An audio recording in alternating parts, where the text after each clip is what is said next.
Há uma lacuna na história mais difundida da humanidade. Um silêncio que tem incomodado teólogos, historiadores e crentes por 2000 anos. Um buraco negro de 18 anos na narrativa que supostamente define a civilização ocidental. Pense nisto por um momento.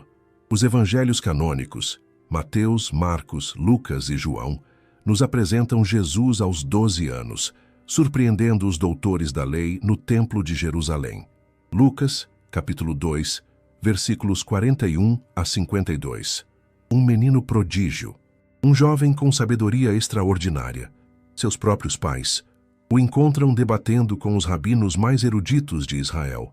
E esses homens de letras, homens que haviam dedicado suas vidas inteiras ao estudo das Escrituras, ficam atônitos com sua inteligência e suas respostas. 12 anos, um momento de brilhantismo precoce. E então, nada. Silêncio absoluto. O próximo registro que possuímos é de um homem de aproximadamente 30 anos, apresentando-se a João Batista no Rio Jordão para ser batizado. 18 anos. 18 anos de completo silêncio documental. Estamos falando da figura mais influente da história humana, o homem cujo nascimento divide nosso calendário em antes e depois, o fundador de uma religião que hoje conta com mais de 2 bilhões de seguidores, a figura central da civilização ocidental. E não sabemos absolutamente nada sobre 18 anos de sua vida. Onde esteve Jesus durante esse período crítico de formação? O que ele fez? Com quem ele estudou? Que experiências moldaram o homem que transformaria a história humana? Hoje, você testemunhará a resposta, a rota exata que ele seguiu, cidade por cidade, templo por templo, ano por ano, quilômetro por quilômetro, e você compreenderá por que esta informação tem sido sistematicamente suprimida durante séculos.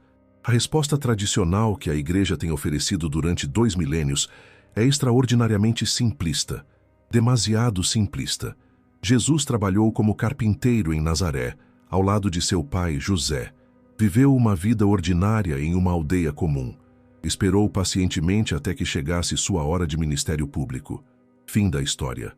Nada a ser visto aqui. Sigam em frente. Contudo, há um problema massivo com esta explicação. Um problema que os eruditos têm apontado durante séculos. Um problema que a Igreja institucional nunca conseguiu resolver satisfatoriamente. O Dr. Bart Ehrman, da Universidade da Carolina do Norte, um dos especialistas mais reconhecidos do mundo no Novo Testamento, tem assinalado algo crucial em suas investigações. Nazaré era uma aldeia absolutamente insignificante. Estamos falando de talvez 200 habitantes, talvez 400, na melhor das hipóteses. Uma aldeia agrícola perdida nas colinas da Galileia. Não havia escolas rabínicas em Nazaré. Não havia bibliotecas. Não havia mestres de renome. Não havia acesso aos rolos sagrados que eram zelosamente preservados em Jerusalém e nos principais centros de aprendizado judaico. Não havia debates teológicos sofisticados. Não havia exposição a filosofias estrangeiras. Não havia nada, exceto campos de cultivo, oficinas de carpintaria e a rotina diária de uma vida camponesa no primeiro século. E, no entanto, e aqui reside o mistério que ninguém consegue explicar, quando Jesus emerge desses anos de silêncio, ele fala com uma autoridade que deixa absolutamente atônitos até mesmo os fariseus mais eruditos de Israel. Marcos, capítulo 1, versículo 22, registra a reação daqueles que o ouviam pela primeira vez e admiravam-se da sua doutrina, porque lhes ensinava como quem tem autoridade e não como os escribas. Não como os escribas. Os escribas eram homens que haviam dedicado décadas ao estudo formal das Escrituras. Homens que haviam memorizado a Torá completa. Homens que conheciam cada debate rabínico, cada interpretação, cada comentário. E este carpinteiro de uma aldeia sem importância o superava a todos. De onde veio essa autoridade? Onde ele a adquiriu? Em uma oficina de carpintaria? Serruchando madeira e fabricando mesas? Há mais perguntas que a versão oficial não consegue responder. De onde provinha seu domínio absoluto das escrituras hebraicas? Como ele adquiriu técnicas de meditação, oração contemplativa e retiro espiritual que não aparecem em nenhuma tradição judaica documentada de sua época? Por que ele frequentemente se retirava sozinho a lugares desertos para orar durante horas, às vezes noites inteiras? O que ele fazia exatamente durante essas sessões prolongadas de oração solitária? A resposta que a Igreja tem suprimido sistematicamente durante séculos é esta: Jesus viajou para a Índia, estudou com gurus hindus nas cidades sagradas do subcontinente, aprendeu com mestres budistas nos mosteiros do Himalaia durante 18 anos e retornou transformado. Retornou como o mestre que mudaria a história. Isto não é especulação moderna nem teoria da conspiração. Esta teoria possui mais de 130 anos de pesquisa documentada, possui manuscritos, possui testemunhos de múltiplos observadores independentes, possui evidências físicas que você pode visitar hoje e possui o respaldo de tradições preservadas durante séculos em lugares tão diversos como o Tibete, a Caxemira, a Pérsia e a Etiópia. Vamos diretamente ao mapa. O ano é aproximadamente 7 depois de Cristo. Jesus tem 13 anos, a idade em que um jovem judeu se torna bar mitzvah, filho do mandamento, a idade da responsabilidade religiosa, a idade em que, segundo a tradição, um jovem pode tomar decisões por si mesmo, e Jesus toma uma decisão extraordinária. Ele abandona Nazaré. Os manuscritos que documentam esta história, e que examinaremos em detalhe mais adiante, relatam que Jesus se uniu a uma caravana de mercadores que viajava para o Oriente. Essas caravanas constituíam o sistema circulatório do mundo antigo. Transportavam seda, especiarias, pedras preciosas, metais, perfumes e todo tipo de produtos valiosos entre o Mediterrâneo e a Ásia. Eram cidades móveis. Centenas de pessoas viajando juntas. Mercadores, guardas, guias, cozinheiros, artesãos e peregrinos. Pessoas que viajavam por razões religiosas, buscando sabedoria em terras distantes. Primeira etapa da jornada.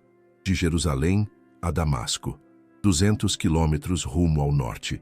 Uma viagem de aproximadamente 2 semanas a pé. Damasco. Uma das cidades continuamente habitadas mais antigas do mundo. No século I, era o principal cruzamento das rotas comerciais do Oriente Médio. Um ponto de encontro entre mundos. Caravanas chegavam de todas as direções. Do sul, da Arábia, com incenso e mirra. Do leste, da Pérsia, com tapetes e joias. Do extremo oriente, da Índia e da China, com seda e especiarias. Do oeste, de Roma, com ouro e manufatura. Aqui, um jovem viajante tinha opções. Ele podia unir-se a diferentes caravanas com distintos destinos. Jesus escolheu o leste. De Damasco, a rota prosseguia para o leste, atravessando o deserto sírio, território árduo, mas perfeitamente transitável. As caravanas o faziam constantemente. Havia poços de água em pontos estratégicos, havia caravançarás, pousadas do deserto, onde os viajantes podiam descansar. Havia rotas estabelecidas durante milênios, 600 quilômetros de jornada. Destino, Mesopotâmia, o atual Iraque. A terra entre os rios Tigre e Eufrates. A Mesopotâmia era o berço da civilização. Aqui haviam florescido a Suméria, a Babilônia, a Assíria. Aqui se inventara a escrita. Aqui foram erguidos os primeiros grandes templos. E aqui, crucialmente para a nossa história, existia uma das maiores e mais antigas comunidades judaicas fora da Palestina. Os descendentes dos exilados da Babilônia. No ano de 586 a.C., o rei Nabucodonosor havia conquistado Jerusalém e deportado a elite judaica para a Babilônia. 70 anos depois, quando Ciro, o persa, permitiu o retorno, muitos judeus optaram por permanecer. Haviam construído vidas, negócios, comunidades. Seus descendentes permaneciam ali no primeiro século. Sinagogas florescentes, academias de estudo, redes de apoio para viajantes judeus. Um jovem da Galileia que viajava rumo ao Oriente não estava completamente só. Encontrava compatriotas, encontrava hospitalidade, encontrava conexões que facilitavam a jornada. Da Mesopotâmia, a rota prosseguia para o leste, rumo à Pérsia, o grande império que se estendia da Mesopotâmia até as fronteiras da Índia. Mais 800 quilômetros de jornada. Pérsia, o império que havia conquistado a Babilônia, o império que havia libertado os judeus do exílio. o império de Ciro, Dário e Xerxes. Aqui Jesus teria sido exposto pela primeira vez a ideias religiosas radicalmente distintas: o zoroastrismo, a religião fundada por Zoroastro séculos antes, ideias que influenciariam profundamente tanto o judaísmo quanto o cristianismo. O conceito de céu e inferno como destinos eternos, a ideia de um juízo final, o dualismo entre luz e escuridão, bem e mal, a expectativa de um Salvador futuro que viria para redimir o mundo. Coincidência que essas ideias surjam no cristianismo? Ou exposição direta durante a jornada? Tempo total desta primeira etapa: 2 a 3 anos. 1. 600 quilômetros percorridos. Um adolescente havia se tornado um jovem. Havia contemplado mundos distintos. Havia aprendido idiomas diversos. Havia sido exposto a concepções variadas. Mas mal estava começando. O destino final estava além. Muito além. Índia. Da Pérsia Oriental, a rota prosseguia para o leste, através do que hoje é o Afeganistão. O Hindu Kush, matador de hindus em persa. Montanhas brutais que haviam detido exércitos, mas não caravanas comerciais. Durante milênios, mercadores haviam encontrado passagens através dessas montanhas. Rotas difíceis, porém transitáveis. Rotas que conectavam o mundo mediterrâneo ao subcontinente indiano. Alexandre o Grande havia cruzado essas montanhas 300 anos antes de Jesus. Seus exércitos gregos haviam chegado até o rio Indo. E o intercâmbio cultural que ele iniciou jamais cessou. O historiador romano Plínio, o Velho, escrevendo precisamente no primeiro século, a época exata de Jesus, documentava dados econômicos reveladores. Roma despendia 100 milhões de sestércios anuais na aquisição de produtos orientais. Seda chinesa, especiarias indianas, pedras preciosas, perfumes. Esse comércio vultoso só era possível porque as rotas existiam, porque as jornadas eram frequentes, porque milhares de indivíduos percorriam esses caminhos a cada ano. A jornada de Jesus à Índia não era uma façanha impossível. Era simplesmente unir-se ao fluxo constante de comércio e peregrinação que havia existido por séculos. Após semanas atravessando montanhas e desertos, a caravana chegava ao Vale do Indo, o atual Paquistão, a porta de entrada para a Índia. O contraste deve ter sido impactante.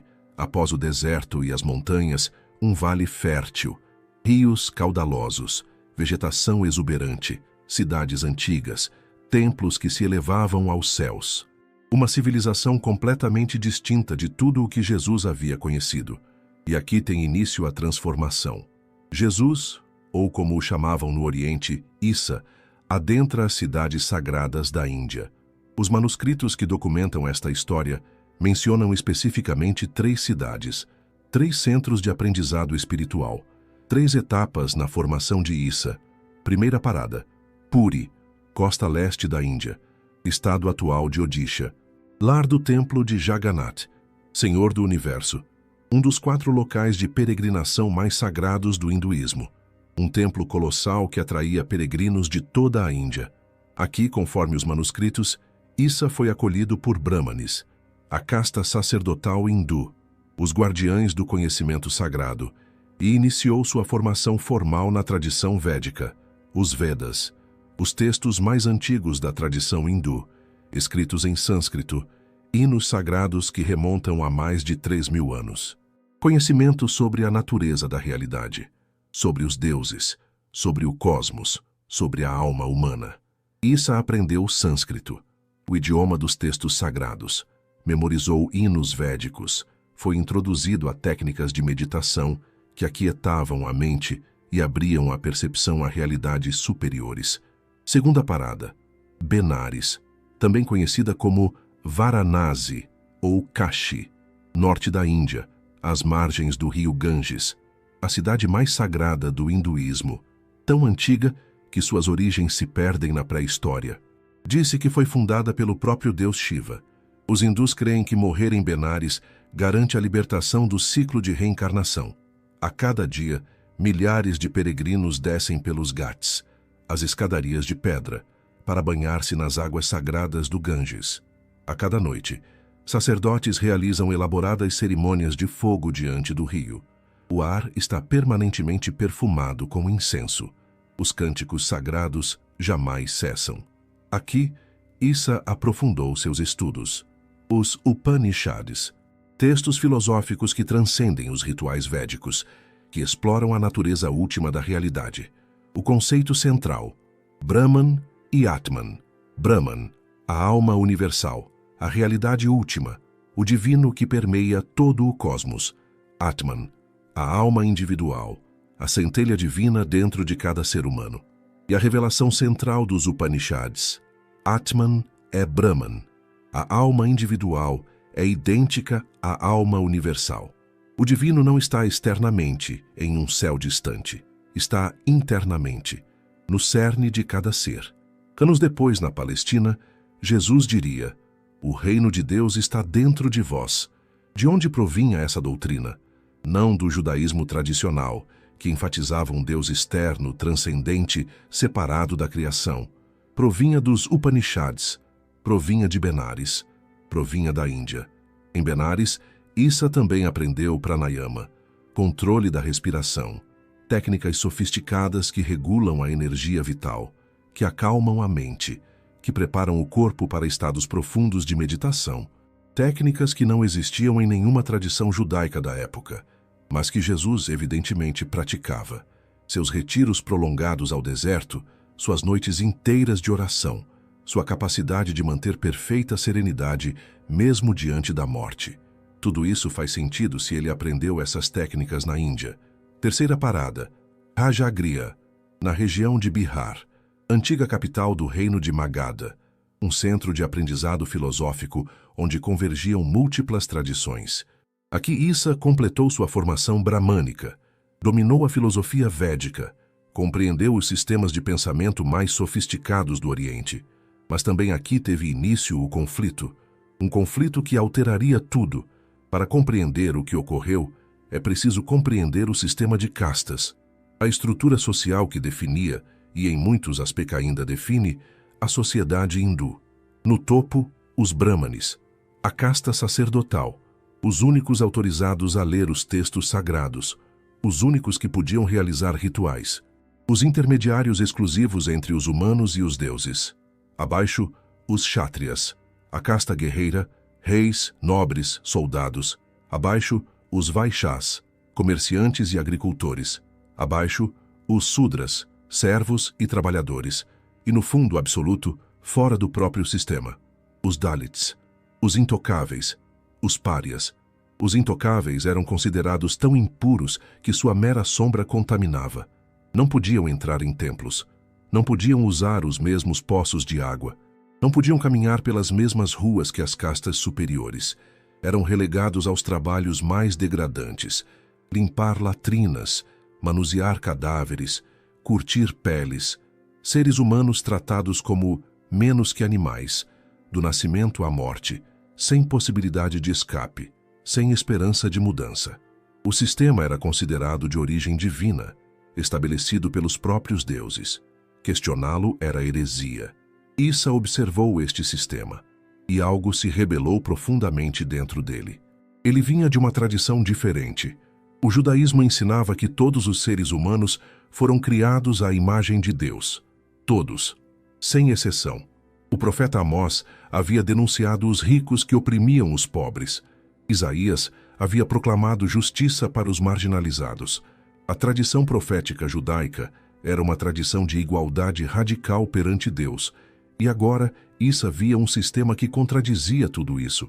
Um sistema que declarava milhões de seres humanos como intrinsecamente inferiores. Por nascimento. Para sempre. Os manuscritos de Hermes registram o que Issa fez. Começou a pregar aos párias, aos intocáveis, aos rejeitados. Foi aos lugares onde viviam, os bairros mais pobres, às margens das cidades. E lhes ensinou, disse-lhes que tinham alma, que eram amados pelo Criador, que não havia diferença entre eles e os brahmanes perante os olhos de Deus. Os manuscritos registram suas palavras. Não há diferença entre filhos do homem. Todos são iguais perante o Criador. O Pai Celestial não faz diferença entre seus filhos. Todos lhes são igualmente queridos. Deus não estabeleceu diferença entre seus filhos. Todos têm o mesmo direito de ouvir sua palavra. Isso enfureceu absolutamente a casta sacerdotal. Seu poder dependia da hierarquia. Sua autoridade econômica, social e espiritual baseava-se em serem superiores por nascimento. E este estrangeiro, este jovem de uma terra distante, estava destruindo os fundamentos de todo o sistema deles. Os manuscritos registram o confronto. Os brahmanes e os kshatriyas lhe disseram que Brahma proibia que se aproximassem daqueles criados de seu ventre e de seus pés. Tradução: os intocáveis foram criados das partes inferiores do corpo divino e, portanto, são intrinsecamente inferiores. A resposta de Issa foi devastadora. O Pai Celestial não faz diferença entre seus filhos. Todos lhe são igualmente queridos. Os sacerdotes decidiram que este estrangeiro precisava morrer. Era demasiado perigoso. Seus ensinamentos eram demasiado subversivos. Se os párias começassem a acreditar que eram iguais, toda a ordem social se desmoronaria. Planejaram seu assassinato, mas os párias que Issa havia ensinado o alertaram. Certa noite, vieram a ele em segredo. Contaram-lhe sobre o complô. Rogaram-lhe que fugisse. Issa escapou. Para o norte, para as montanhas, para o Himalaia, para um mundo completamente diferente. O mundo do budismo. Imagine a cena. Um jovem de cerca de 20 anos, fugindo da morte, deixando para trás as planícies quentes da Índia, ascendendo em direção aos picos mais altos do planeta, o Himalaia, a morada das neves em sânscrito, montanhas que se elevam a mais de 8.000 metros, picos que perfuram as nuvens, geleiras que brilham sob o sol, ar tão puro e rarefeito que cada respiração é um esforço consciente. Issa seguiu as trilhas que peregrinos e comerciantes haviam utilizado durante séculos, trilhas estreitas talhadas nas encostas das montanhas, pontes de corda sobre abismos vertiginosos, passagens de alta montanha onde a neve jamais derrete, semanas de viagem, a cada dia mais alto, a cada dia mais longe daqueles que o queriam matar. Primeira parada nas montanhas, Nepal, o reino do Himalaia, o lugar onde 5 séculos antes havia nascido um príncipe chamado Siddhartha Gautama, o homem que o mundo conheceria como Buda, o Iluminado. Em Lumbini, no sul do Nepal, Siddhartha havia nascido. Em Bodh Gaya, havia alcançado a iluminação sob uma árvore. Em Sarnath, havia pregado seu primeiro sermão. Em Kushinagar, havia morrido e alcançado o nirvana final. Esses lugares eram e continuam sendo sítios de peregrinação para milhões. E no século I, Nepal estava repleto de mosteiros budistas, comunidades de monges dedicados a preservar e praticar os ensinamentos de Buda. Issa encontrou refúgio nestes mosteiros e encontrou algo mais. Encontrou uma filosofia que ressoava profundamente com tudo o que havia sentido na Índia. O budismo era radicalmente diferente do hinduísmo brahmane. Não havia castas. Buda havia rejeitado explicitamente o sistema de castas. Havia aceitado discípulos de todas as classes sociais. Havia declarado que a iluminação estava disponível para todos. Não havia sacrifícios de animais. O budismo enfatizava a não violência absoluta, a ahimsa, não ferir nenhum ser vivente. Não havia deuses caprichosos exigindo rituais elaborados. Apenas o caminho interior, a meditação, a compreensão da natureza da mente, a libertação do sofrimento. Os ensinamentos de Buda eram elegantemente simples. As 4 nobres verdades. Primeira, a vida implica sofrimento. Dukkha. Segunda, o sofrimento possui uma causa, o desejo, o apego. Terceira, é possível cessar o sofrimento. Quarta, há um caminho para alcançá-lo, o nobre caminho óctuplo. E o caminho óctuplo: visão correta, intenção correta, fala correta, ação correta, modo de vida correto, esforço correto, atenção correta, concentração correta. Não há rituais elaborados, não há intermediários sacerdotais, não há hierarquias divinas, apenas prática, apenas transformação interior, apenas despertar. Issa estudou esses ensinamentos, aprendeu Pali, o idioma dos textos budistas mais antigos, praticou meditação sob a orientação de mestres experientes. Dhyana, A meditação de absorção profunda. Vipassana. A meditação de insight, de ver a realidade como ela é. Metta. O cultivo de amor incondicional para com todos os seres. Técnicas sofisticadas desenvolvidas durante séculos. Técnicas que transformavam a mente, que dissolviam o ego, que abriam a percepção a dimensões de realidade normalmente invisíveis. Do Nepal, Issa continuou para o norte, em direção ao Tibete, o planalto mais alto do mundo, o teto do mundo, Tibete. Paisagens que desafiam a imaginação. Planaltos que se estendem até o horizonte a 4,000 metros de altitude. Céus de um azul tão intenso que parecem irreais. Lagos sagrados de águas cristalinas. E mosteiros. Mosteiros construídos nas encostas de montanhas impossíveis. Mosteiros que parecem desafiar a gravidade. Monastérios que haviam preservado os ensinamentos budistas por séculos. Destino, a região de Lhasa, a capital espiritual do budismo tibetano. Ali se preservavam os textos mais antigos, os ensinamentos mais puros, os métodos mais avançados de transformação interior. Ali, os mestres mais realizados transmitiam conhecimento de geração em geração, linhagens ininterruptas de sabedoria.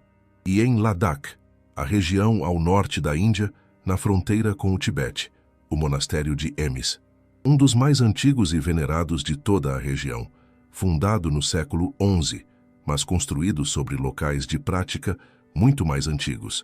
Ali, segundo os registros que examinaremos em breve, Issa passou anos. Anos de estudo intensivo, anos de prática profunda, anos de transformação. Os manuscritos falam de 6 anos nos monastérios do Himalaia, 6 anos aprendendo, dhyana, meditação profunda que aquieta a mente até o silêncio absoluto. Karuna, compaixão universal, amor incondicional por todos os seres sem exceção. Prajna, sabedoria que penetra a natureza ilusória do ego e do mundo fenomênico. Shunyata, vacuidade, a compreensão de que nada possui existência inerente separada.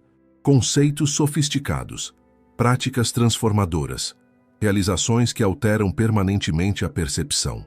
Quando chegou ao Himalaia, Issa era um refugiado, um jovem fugindo da morte, buscando, aprendendo. Quando partiu, era um mestre, um ser transformado, alguém que havia integrado o melhor de múltiplas tradições, alguém pronto para transformar o mundo. Tinha 29 anos e era o momento de retornar. Aos 29 anos, Issa tomou a decisão mais importante de sua vida: retornar. Retornar à sua terra, retornar ao seu povo, levar tudo o que havia aprendido de volta a Israel. Imagine esse momento. 16 anos longe de casa, 16 anos de viagem, estudo, transformação. Havia visto templos que faziam empalidecer o templo de Jerusalém. Havia conhecido sábios cuja compreensão superava a de qualquer rabino. Havia experimentado estados de consciência que a maioria dos humanos jamais conhecerá. Poderia ter permanecido. Poderia ter vivido o restante de sua vida em paz em algum monastério do Himalaia. Respeitado, venerado, tranquilo. Contudo, elegeu retornar. Elegeu levar o que havia aprendido àqueles que mais necessitavam. Aos pobres da Galileia, aos enfermos da Judéia, aos marginalizados de Israel, ao seu povo. A rota de retorno, Tibete rumo ao sul, atravessando o Nepal, mas desta vez evitando as cidades da Índia Central, onde os brahmanes ainda poderiam procurá-lo. Em vez de descer rumo às planícies, Issa tomou uma rota diferente, rumo ao oeste através das montanhas, passando pela Caxemira. Caxemira, o vale mais belo do Himalaia, o paraíso na terra, assim o denominavam os mogóis. Montanhas nevadas em todas as direções, lagos cristalinos, jardins que florescem na primavera com uma explosão de cores. Segundo as tradições locais, tradições que persistiram por séculos, Issa passou um tempo na Caxemira, ensinou ali, deixou seguidores ali. E, segundo algumas tradições, retornaria ali. Contudo, isso virá depois em nossa história. Lembre-se deste local, Caxemira. Será crucial mais adiante. Da Caxemira, rumo ao oeste. cruzando os desfiladeiros montanhosos rumo à Pérsia. O mesmo território que havia atravessado 16 anos antes, mas agora em direção oposta. Agora como um homem transformado, através da Pérsia. Meses de viagem, caravanas, pousadas, caminhos empoeirados, a Mesopotâmia novamente. As comunidades judaicas que talvez havia conhecido em sua jornada de ida. Agora as via com olhos diferentes, com a perspectiva de alguém que havia visto o mundo, Damasco, o cruzamento de caminhos, quase em casa. E, finalmente, a Palestina, Galileia, lar. Jesus tinha 30 anos. Havia viajado mais de 10 quilômetros. Havia estudado com brahmanes hindus por 6 anos. Havia estudado com monges budistas por mais 6 anos. Havia cruzado desertos, montanhas, rios. Havia sido perseguido, fugira, sobrevivera. Havia visto civilizações que seus compatriotas não podiam imaginar. Havia aprendido verdades que seus mestres de infância jamais conheceram. E agora retornava. Apresenta-se perante João Batista no Rio Jordão. João, o profeta do deserto, o homem que pregava arrependimento e purificação. O precursor. Jesus adentra as águas. João o batiza. E segundo os evangelhos, o céu se abre. Uma voz declara: "Este é meu filho amado." O ministério público tem início. Contudo, o homem que emerge dessas águas não é o menino de Nazaré.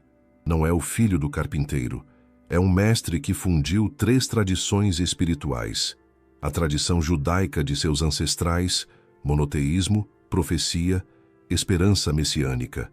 A sabedoria védica da Índia, a divindade interior, as técnicas contemplativas. A filosofia budista do Himalaia, compaixão universal, não violência, libertação do sofrimento, tudo unificado em uma síntese única, tudo expresso na linguagem de seu povo. Tudo acessível para pescadores, camponeses, prostitutas, cobradores de impostos, os marginalizados, os rejeitados, aqueles que as elites religiosas desprezavam, exatamente como os párias da Índia, no que o mundo denominaria cristianismo. Agora que você viu a rota completa, analisemos a síntese, o que ele extraiu de cada tradição e como tudo isso se manifestou em seus ensinamentos. Do judaísmo, sua tradição de origem, Jesus trazia o fundamento: monoteísmo absoluto, um único Deus, criador de tudo. A tradição profética, falar a verdade ao poder, denunciar a injustiça. A Torá, a lei, os mandamentos, a estrutura ética. A esperança messiânica, a promessa de libertação de um mundo renovado. Esta era sua linguagem, seu quadro de referência, o que seus ouvintes compreendiam.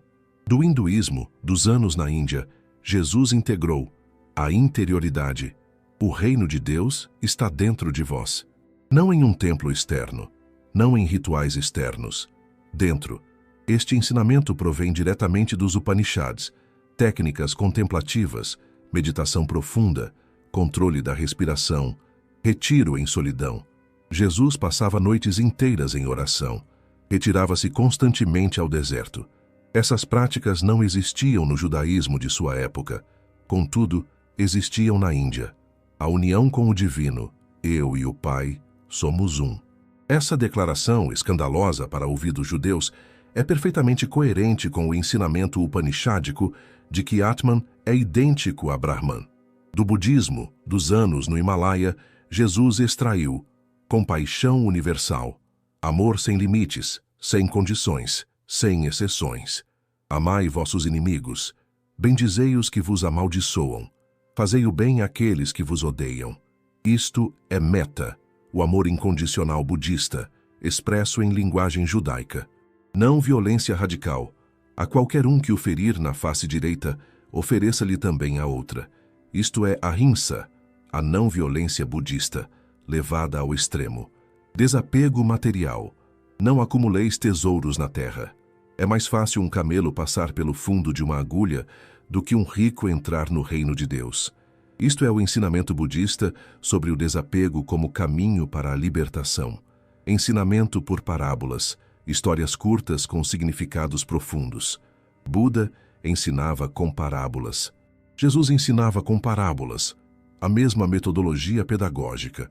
A genialidade de Jesus não foi inventar ideias completamente novas do nada, foi sintetizar, tomar o melhor de cada tradição que havia conhecido, fundi-lo em algo único, expressá-lo na linguagem de seu povo, torná-lo acessível para todos, uma espiritualidade universal expressa em forma judaica, uma revolução espiritual disfarçada de ensinamento rabínico, algo completamente novo e completamente transformador. Você acaba de visualizar a rota completa. 10.000 quilômetros, 18 anos, cidade por cidade, templo por templo, Jerusalém, Damasco, Mesopotâmia, Pérsia, o Vale do Indo, Puri, Benares, Rajagriha, Nepal, Tibete, Ladakh e de regresso. 3 tradições espirituais fusionadas em uma. Mas o que Jesus aprendeu especificamente em cada lugar? As técnicas exatas de meditação que dominou, os textos específicos que estudou, as práticas que transformaram sua consciência. Isso está documentado em profundidade no e-book. Por que os apóstolos ocultaram as palavras mais perigosas de Jesus? Enlace fixado no primeiro comentário. O capítulo 4 detalha as 12 técnicas específicas que Jesus dominou durante esses 18 anos. Técnicas que nunca aparecem em nenhum evangelho canônico. Técnicas que a igreja ativamente suprimiu. Faça o download agora. Você o necessitará para o que está por vir, porque a rota é apenas o onde. Agora analisemos como chegamos a esse conhecimento. A evidência, as testemunhas, os manuscritos, começando pela descoberta que alterou tudo. 1887. Himalaia. Um jornalista russo com uma perna fraturada. O ano é 1887. O local, os passos montanhosos mais elevados do planeta, na região de Ladakh. Um jornalista e explorador russo, Nicholas Notovitch, cavalgava por trilhas que poucos europeus haviam percorrido. Notovitch não era um aventureiro comum. Havia estudado na prestigiada Universidade de São Petersburgo. Havia trabalhado como correspondente de guerra, cobrindo conflitos nos Balcãs. Tinha acesso a círculos acadêmicos e diplomáticos de alto nível na Rússia Imperial. Falava múltiplos idiomas. Havia publicado livros sobre suas viagens anteriores. Era um homem sério, culto, com uma reputação a zelar. Sua jornada pelo Himalaia era parte de uma expedição mais ampla pela Ásia Central, documentando culturas, estudando religiões, explorando regiões remotas. Contudo, algo inesperado alteraria o curso de sua vida para sempre. Perto do mosteiro budista de Hemis, Notovitch sofreu um grave acidente. Seu cavalo tropeçou em um sendeiro estreito. Notovitch caiu, fraturou uma perna. Naquelas montanhas remotas a semanas de distância de qualquer hospital ocidental, uma fratura na perna poderia significar a morte.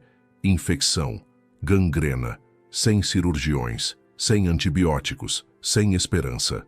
No entanto, os monges do mosteiro de Hemis o acolheram, levaram-no às suas instalações, cuidaram dele por semanas, enquanto sua perna cicatrizava lentamente. Hemis era, e continua sendo, um dos mosteiros mais importantes da tradição budista tibetana, fundado no século XI. Lar de centenas de monges, guardião de textos antigos e tradições milenares. Durante essas semanas de recuperação forçada, Notovitch iniciou conversas extensas com o lama principal do mosteiro. Falaram de budismo, de filosofia, de história, das conexões entre tradições espirituais. Foi então que o lama mencionou algo que deixou Notovitch absolutamente estupefato. Ele lhe falou sobre manuscritos antigos preservados no mosteiro, manuscritos que documentavam a visita de um santo estrangeiro à Índia e ao Tibete. Um santo que viera do Ocidente, da terra de Israel. Um santo chamado Issa. Issa, o nome árabe, persa e tibetano para Jesus. Notovitch permaneceu incrédulo. Jesus no Tibete, manuscritos budistas sobre o fundador do cristianismo, registros dos anos perdidos que nenhum texto ocidental mencionava. Solicitou acesso aos documentos. O lama, inicialmente, demonstrou reticência.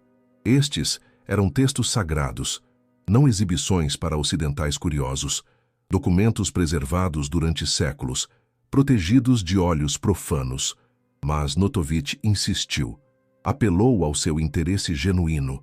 Explicou que desejava compreender, não explorar. Comprometeu-se a tratar os textos com respeito. Dias de negociação. Finalmente o lama consentiu. Os manuscritos, conforme documentado por Notovitch posteriormente, estavam escritos em Pali, a língua dos textos budistas mais antigos. Haviam sido traduzidos para o tibetano séculos atrás. Eram cópias de textos originais que supostamente eram preservados na Biblioteca Central de Lhasa, a capital espiritual do Tibete. O jornalista russo passou dias a ouvir, enquanto um intérprete traduzia os textos verso a verso. Tomou notas meticulosas, registrou cada detalhe. O que ele documentou era extraordinário. Os manuscritos descreviam como Issa, aos 13 anos, abandonou secretamente a casa de seus pais. Como se juntou a uma caravana de mercadores que viajava para o Oriente. Como chegou à região de Sindh, no atual Paquistão. Como estudou com brahmanes nas cidades sagradas de Puri, Benares e Rajagriha. Como aprendeu os Vedas e os Upanishads.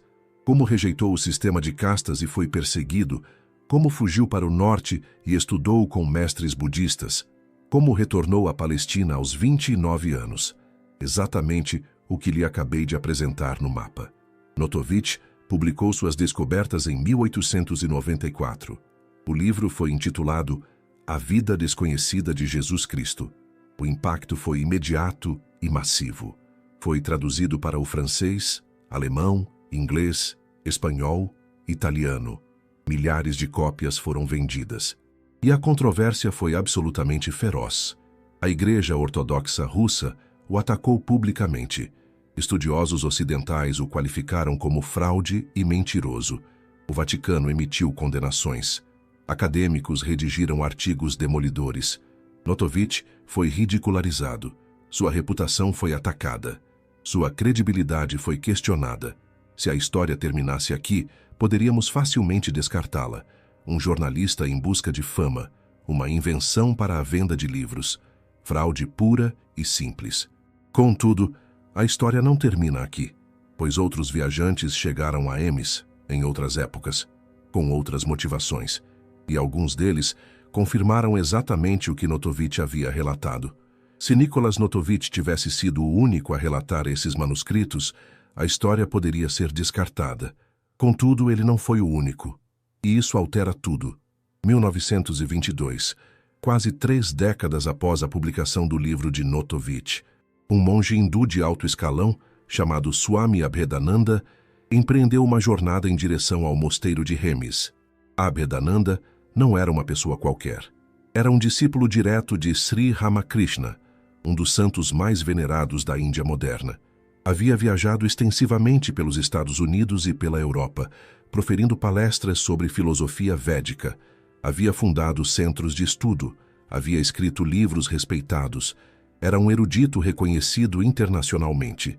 E era profundamente cético em relação às afirmações de Notovitch. Chegou a Hemis com um propósito específico e declarado: verificar ou desmentir definitivamente o que o jornalista russo havia relatado.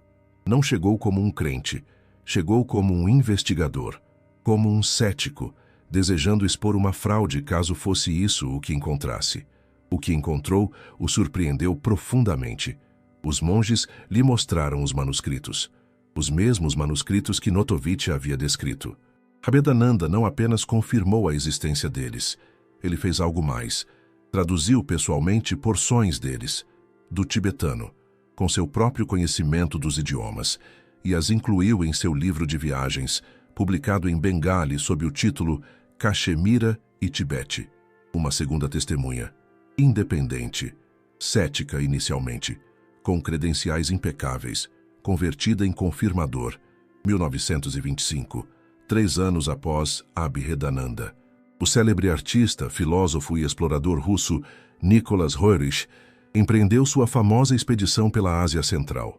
Roerich era um homem com credenciais absolutamente extraordinárias. Havia sido nomeado múltiplas vezes ao Prêmio Nobel da Paz.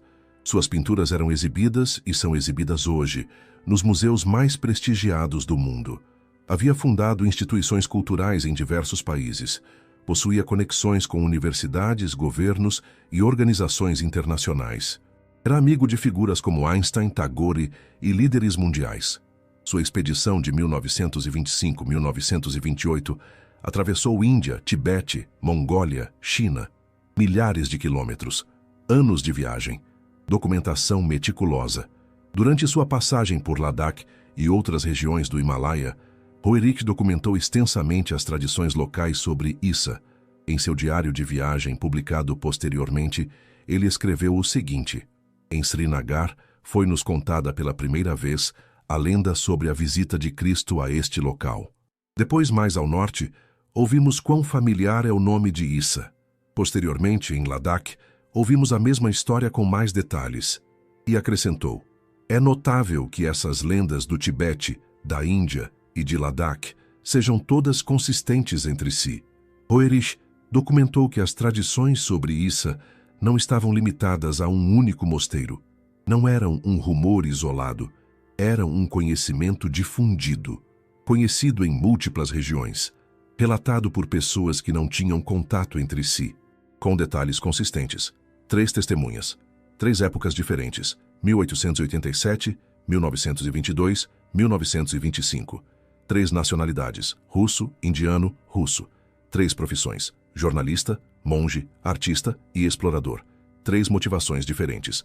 A mesma história central. Sinotovitch inventou tudo em 1887.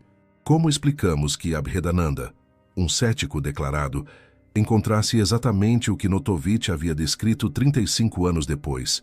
Como explicamos que Roerich documentasse as mesmas tradições orais em múltiplas regiões?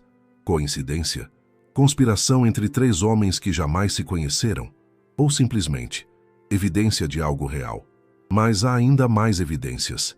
Evidência linguística, evidência geográfica, tradições que persistiram por séculos em locais remotos. Se Jesus nunca viajou ao Oriente, como explicamos que seu nome apareça em tradições de múltiplos países? Em árabe, Issa; em persa, Isa; em sânscrito, Isha; em pali, Issa; em tibetano, Issa. O mesmo nome, preservado independentemente, em idiomas que evoluíram separadamente, em regiões que não tinham contato regular entre si. E na Caxemira, esse belo vale que mencionei durante a rota de retorno, existe uma tradição que persistiu por mais de 1000 anos. Uma tradição sobre um santo chamado Yuz Asaf. Yuz Asaf. Um nome que intrigou pesquisadores por décadas. Segundo o Dr. Fida Hasnain, historiador da Caxemira, ex-diretor do Departamento de Arquivos e Museus do Estado, o nome possui múltiplas interpretações possíveis. Yuzu poderia derivar de Yesu, Jesus. Asaf poderia significar aquele que reúne, ou o curador. Outra interpretação, aquele que foi curado de suas feridas. O Tariq-i-Kashmir é uma crônica histórica detalhada da região, compilada no século XV pelo historiador Mullah Nadiri, baseada em registros mais antigos. Esta crônica menciona especificamente Yuz Asaf. O descreve como um profeta estrangeiro, que chegou a Caxemira em tempos antigos, que vinha do oeste, de terras distantes, que pregava por meio de parábolas, que falava constantemente do reino de Deus, que possuía seguidores que o chamavam de Issa, detalhes que coincidem perfeitamente com Jesus, em uma crônica escrita séculos antes que qualquer missionário europeu chegasse à região. Mas há algo ainda mais extraordinário. O Bhavishya Purana, um texto hindu antigo, cujas seções mais antigas remontam a séculos antes de Cristo. Neste texto, surge uma referência direta a um homem chamado Issa Masih, literalmente, Jesus, o Messias. O texto descreve um encontro entre este Issa Masih e um rei da Índia chamado Shalivahana. O rei pergunta ao visitante estrangeiro: "Quem é você?"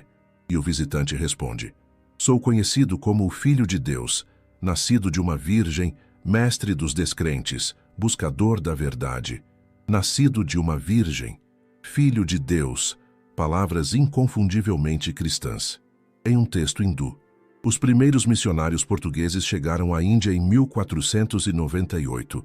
Essas tradições são anteriores ao colonialismo europeu, anteriores a qualquer possível contaminação ocidental. Como essas ideias chegaram à Índia? Como conheciam o nome de Jesus? Como sabiam detalhes específicos, nascimento virginal, título de Filho de Deus, antes que os europeus os visitassem?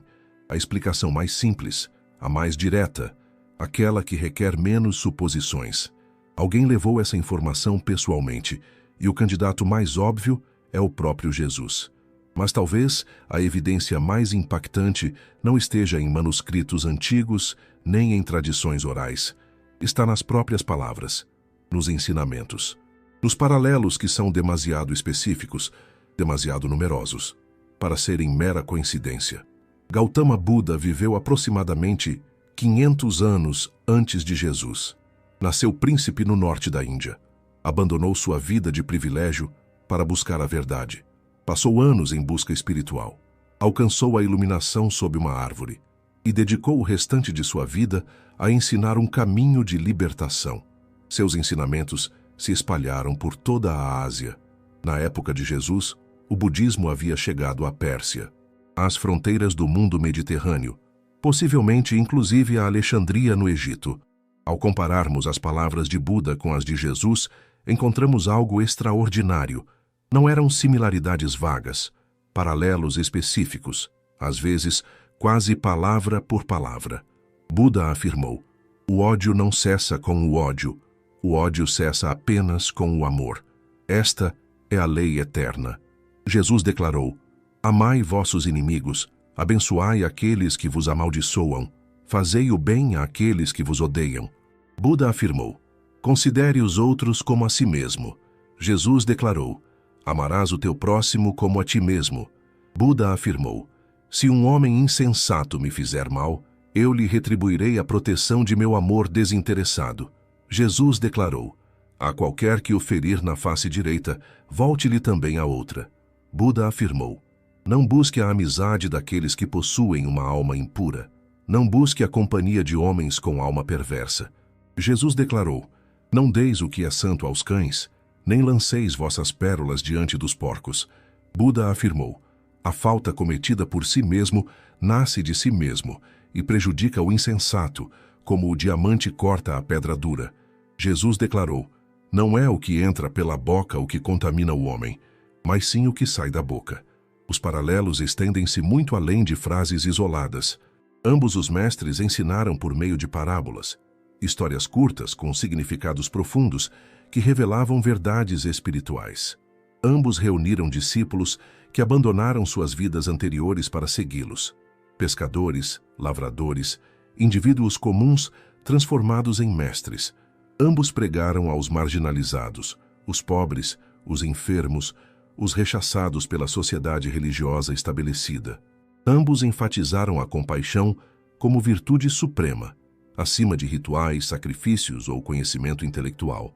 Ambos rejeitaram o ritualismo vazio, criticaram severamente as elites religiosas que priorizavam a forma em detrimento da substância. Ambos praticaram retiro e meditação, períodos prolongados de solidão contemplativa. Ambos fundaram comunidades que sobreviveram à sua morte e transformaram o mundo. O Dr.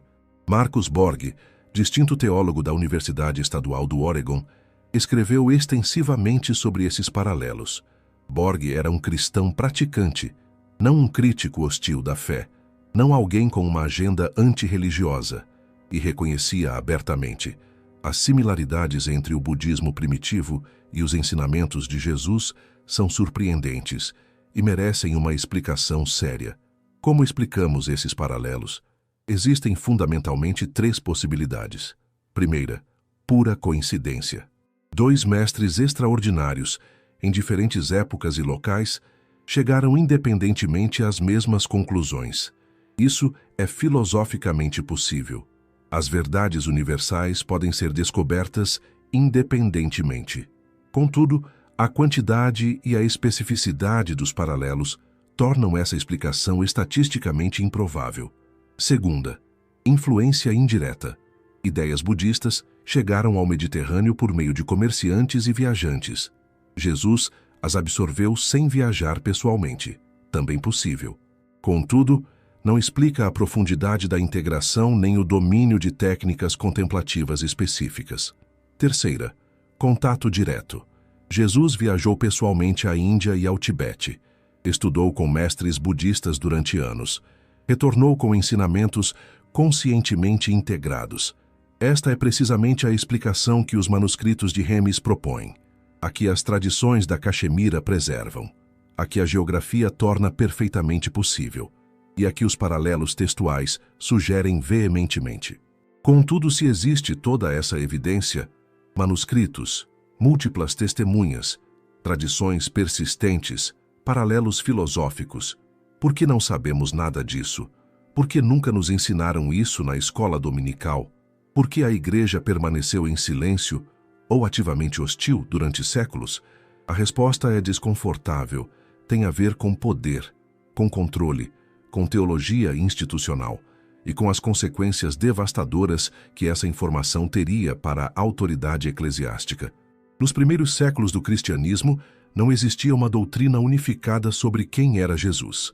Havia múltiplas interpretações em concorrência, múltiplos grupos com visões diferentes, múltiplos cristianismos. Os ebionitas acreditavam que Jesus era um profeta humano extraordinário, não divino no sentido ontológico. Os gnósticos acreditavam que Jesus veio para revelar conhecimento secreto para a libertação da alma. Os marcionitas acreditavam que o Deus do Antigo Testamento era diferente do Pai que Jesus revelou. Os arianos acreditavam que Jesus foi criado pelo Pai, não coeterno com ele, e muitos outros grupos com outras visões. Durante quase 3 séculos, esses grupos coexistiram, competiram, debateram. Então chegou Constantino. No ano 312, o imperador romano converteu-se ao cristianismo, ou, pelo menos, adotou publicamente a fé por razões políticas, e viu uma oportunidade. Uma religião unificada poderia unificar um império fragmentado. Uma igreja organizada poderia servir como estrutura de controle social. Uma doutrina oficial poderia criar coesão ideológica. Em 325, Constantino convocou o Concílio de Niceia. O objetivo declarado: resolver disputas teológicas. O objetivo real: criar uma igreja unificada que servisse como pilar do império. De Niceia emergiu o Credo Niceno, uma definição estrita de ortodoxia. Jesus é Deus de Deus, luz da luz, Deus verdadeiro de Deus verdadeiro, gerado, não feito, consubstancial ao Pai. Uma linha clara entre o aceitável e o condenável. E com essa linha veio a supressão. Qualquer ensinamento que contradissesse a nova ortodoxia foi declarado heresia. Qualquer texto que apresentasse uma imagem diferente de Jesus foi excluído do cânon, confiscado, destruído. Qualquer grupo que mantivesse interpretações alternativas foi perseguido, excomungado, eventualmente exterminado. Os gnósticos foram caçados, os arianos foram exilados, os textos apócrifos foram queimados. A diversidade do cristianismo primitivo foi esmagada em favor de uma única versão autorizada. Agora, considere as implicações da teoria de Jesus na Índia. O que aconteceria se fosse amplamente sabido que Jesus estudou com gurus hindus? O que aconteceria se fosse revelado que seus ensinamentos tinham raízes em tradições orientais anteriores? O que aconteceria se fosse demonstrado que o cristianismo não era uma revelação completamente nova e única, mas sim uma síntese de múltiplas tradições espirituais? A autoridade exclusiva da Igreja desmoronaria. A alegação de serem os únicos guardiões da verdade divina evaporaria. Os fiéis poderiam legitimamente buscar sabedoria em outras tradições. O hinduísmo e o budismo seriam vistos como fontes do ensinamento cristão, não como paganismo a ser convertido. O poder institucional, político, econômico e espiritual diluir-se-ia irremediavelmente. Por isso, qualquer evidência de conexões orientais tinha de ser suprimida. Por isso, os anos perdidos de Jesus deviam permanecer perdidos. Por isso, os manuscritos de Hermes deviam ser descartados como fraude. Por isso, Notovitch teve de ser destruído profissionalmente. Por isso, essas tradições nunca chegaram aos livros de história ocidentais. E por isso, um túmulo na Caxemira tem sido sistematicamente ignorado. Rosa Baul, o túmulo do profeta em persa, no bairro Kanyar de Srinagar, capital da Caxemira. Uma estrutura modesta, custodiada pelas mesmas famílias durante gerações e, segundo a tradição local, contém os restos de Yus Asaf, de Issa, de Jesus.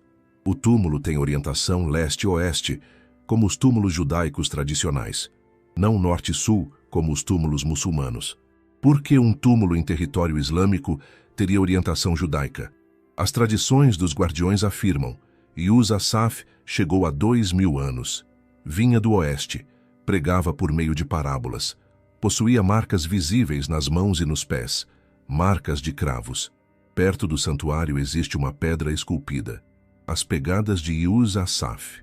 Mostra a impressão de 2 pés, com marcas na localização exata onde cravos teriam atravessado durante uma crucificação. O mistério permanece sem solução. Nunca houve escavação arqueológica formal. Nunca houve testes de DNA. As autoridades bloquearam qualquer investigação séria. Contudo, a evidência está lá, à espera, em silêncio. Durante séculos, observou a rota.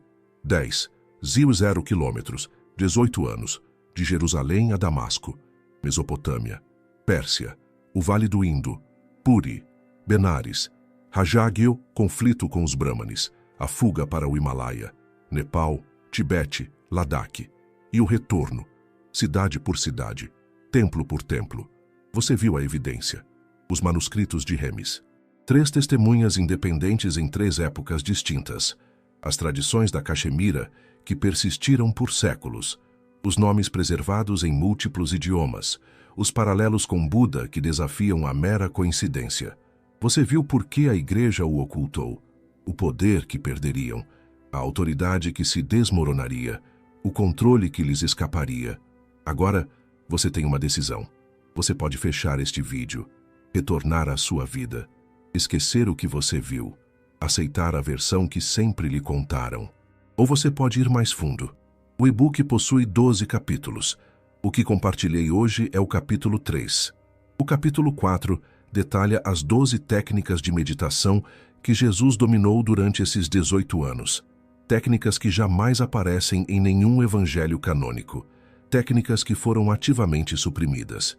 O capítulo 7 apresenta a tradução completa dos manuscritos de Remes, verso por verso, tal como Notovitch os registrou.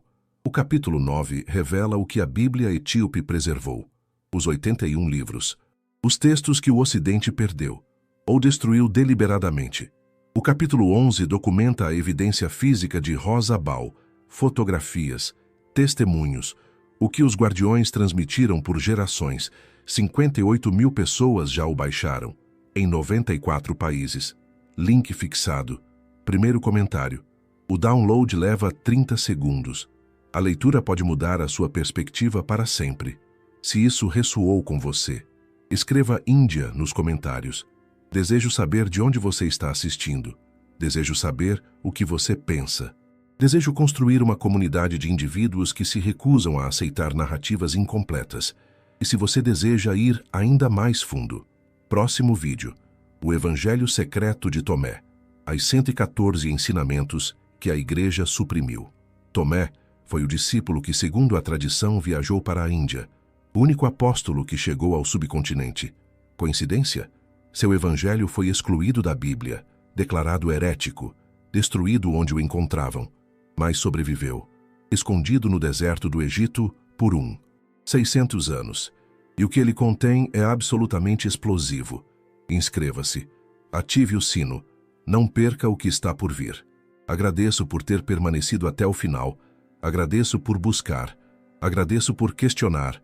Nos encontraremos na próxima investigação.